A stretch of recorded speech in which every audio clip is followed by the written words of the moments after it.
চলছে পবিত্র অগ্রহায়ণ মাস, মা লক্ষ্মীর মাস। এই অগ্রহায়ণ মাসে আপনার বাড়িতেও যদি আসে এই নির্দিষ্ট কয়েকটি পশু বা পাখি, বুঝবেন অত্যন্ত শুভ সময় আসতে চলেছে আপনার গৃহে, সুখ সমৃদ্ধি আসবে। তাই এইগুলিকে না জেনে একেবারেই হুসহুস করে তাড়িয়ে দেবেন না। অনেক বাড়িতে পোষা প্রাণী আছে, এসব পশু পাখি বাড়িতে রাখা, তাদের সেবা করা ও খাওয়ানো খুবই পুণ্যের কাজ। এই প্রাণী এবং পাখিরাও আপনাকে নিঃশর্ত ভালোবাসা দেয়। এছাড়াও বাস্তুশাস্ত্র মতে এই প্রাণীগুলি আপনার জন্য সৌভাগ্যের দরজাও খুলে দেয়। তবে আমাদের জীবনে যখন সুসময় বা শুভ দিন আসতে থাকে, সেই সংকেত কিন্তু আমাদের চারপাশে আমরা পাই। অনেক কারণে আমরা বুঝতে পারি না, কারণ সে সম্পর্কে আমরা আগে থেকে অবগত থাকি না। আজকের এই পর্বে আমরা জানাবো এই পবিত্র অগ্রহায়ণ মাসে আপনার বাস্তু বা বাড়িতে কোন পশু বা পাখি এলে আপনি নিশ্চিত রূপে মা লক্ষ্মীর কৃপায় আর্থিক দিক থেকে লাভবান হতে চলেছেন এবং বিভিন্ন দিক থেকে আপনার জীবনে সুখ শান্তি সমৃদ্ধি আসবে। নমস্কার দর্শক বন্ধুরা, সিংহরায় ডোরবেলের নতুন আরও একটি পর্বে আপনাদের সকলকে স্বাগত জানিয়ে আমরা আজকের এই পর্ব শুরু করছি। আজ আমরা এমন কিছু প্রাণীর কথা জানব যারা নিজে থেকে আপনার বাড়িতে এলে তা শুভ সংকেত বহন করে। এগুলি ঘরে আসলে সুখ, আর্থিক উন্নতি, সমৃদ্ধি নিশ্চিত রূপে হবেই হবে। আসুন জেনে নেওয়া যাক বাড়িতে কোন কোন প্রাণীর আসা এই অগ্রহায়ণ মাসে অত্যন্ত শুভ ইঙ্গিত বহন করে। বন্ধুরা, জানেন কি কুবেরের সাথে তোতা ও টিয়া পাখির সম্পর্ক রয়েছে। আর বাস্তুশাস্ত্র মতে এই লক্ষ্মী অগ্রহায়ণ মাসে কোনোভাবে আপনার বাড়িতে যদি একটি টিয়া পাখি বা তোতা পাখি নিজে থেকে উড়ে এসে বসে, তবে এটি পরিষ্কার লক্ষণ যে আপনার বাড়িতে মা লক্ষ্মীর কৃপায় প্রচুর অর্থ আসতে চলেছে, চাকরি ব্যবসায় অগ্রগতি পেতে চলেছেন। এটি আটকে থাকা কাজ ও টাকা পাওয়ার লক্ষণও বটে। তবে নিশ্চিত করবেন এটি যেহেতু নিজে থেকে আপনার বাড়িতে মা লক্ষ্মীর শুভ ইঙ্গিত বা বার্তা বহন করে এনেছে, তাই দেখতে সুন্দর লাগলো বলে এই পাখিকে আবার খাঁচাবন্দি করে পোষ মানাতে যাবেন না। এতে হিতের বিপরীত ফল হবে। এটি বাড়িতে এলে তা বাস্তুর জন্য অত্যন্ত ভালো ফল প্রদান করে।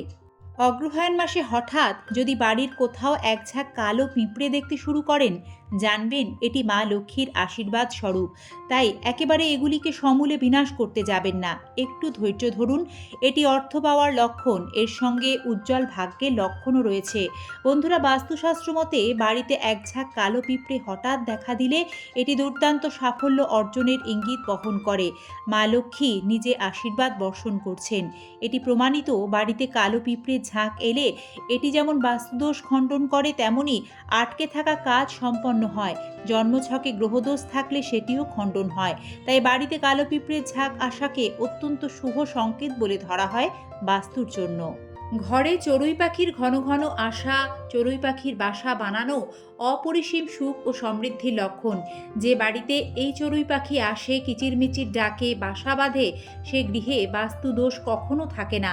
সে গৃহে অর্থ ও শস্যের অভাব হয় না, সৌভাগ্য সবসময় সঙ্গী হয়। তাই এই লক্ষ্মী অগ্রহায়ণ মাসে বাড়িতে চড়ুই পাখি এলে নিশ্চিত হয়ে যান এটিও মা লক্ষ্মীর আশীর্বাদ স্বরূপ। তাই চড়ুই পাখি এ মাসে বাড়িতে এলে নিয়মিত তাদের দানা শস্য খেতে দিন। এতে সার্বিক কল্যাণ হবে এবং প্রচুর সুখ সমৃদ্ধি, আর্থিক উন্নতি হবে। যদি অগ্রহায়ণ মাসে হঠাৎ আপনার বাড়িতে দেখেন ঘন ঘন প্রজাপতি উড়ে আসছে, এটিও অত্যন্ত শুভ ফল প্রদান করবে। এটি সুসংবাদ বহন করে আনে। যদি প্রজাপতির ডানা রঙিন হয়, তবে বিশ্বাস করা হয় যে দাম্পত্য সম্পর্ক মধুর হয়, প্রেমের জীবন সম্পর্কিত কিছু সুখবর পেতে চলেছেন। অন্যদিকে কালো প্রজাপতির আবির্ভাবের অর্থ হলো আপনার বাস্তু দোষ দূর হবে, আপনার কর্মজীবন ও ব্যবসায় নিশ্চিতরূপে ভালো খবর পেতে চলেছেন। তাই এই অগ্রহায়ণ মাসে বাড়িতে প্রজাপতির ঘন ঘন আগমন নিশ্চিতরূপে মা লক্ষ্মীর আশীর্বাদ হয়ে আপনাদের জীবনে শুভ ইঙ্গিত বহন করবে। বন্ধুরা, বৈদিক জ্যোতিষশাস্ত্র, বাস্তুশাস্ত্র, এমনকি ফেংশুই ইত্যাদিতে কচ্ছপকে অত্যন্ত শুভ বলে মনে করা হয়। এর সঙ্গে সুখ সমৃদ্ধি, ধন সম্পদের সম্পর্ক রয়েছে। অনেকে এই কারণে ঘরে তামা, পিতল বা রূপোর কচ্ছপও রাখেন, এতে সৌভাগ্য আসে।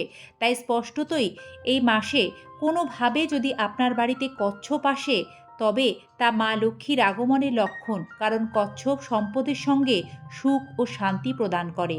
বন্ধুরা, কোনোভাবে এই লক্ষ্মী অগ্রহায়ণ মাসে আপনার বাড়িতে যদি একটি পেঁচা এসে যায়, জানবেন মা লক্ষ্মী স্বয়ং আশীর্বাদ বর্ষণ করছেন। আমরা কম বেশি সকলেই জানি পেঁচা মা লক্ষ্মীর বাহন।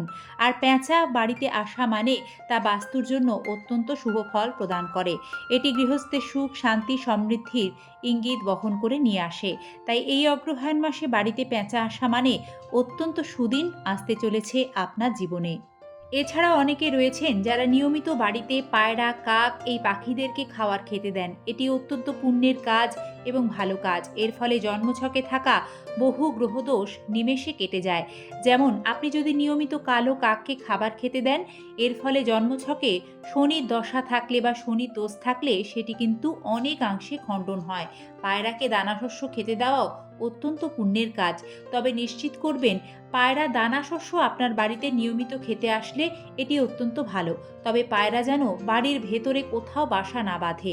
এটি কিন্তু বাস্তুর জন্য ভালো ফল প্রদান করে না। এটি একটু খেয়াল রাখবেন। সনাতন ধর্মে বিশ্বাস করা হয় যে ঈশ্বর কিন্তু প্রতিটি জীবের মধ্যেই বিরাজ করেন, কারণ তারই সৃষ্ট সবকিছু। তবে বাস্তু ও জ্যোতিষবিদদের মতে অনেক প্রাণীকে পুজোর যোগ্য বলে মনে করা হয়। অনেক প্রাণীর গৃহে প্রবেশকে শুভ, আবার কিছু প্রাণীর গৃহে প্রবেশকে অশুভ বলে মানা হয়েছে।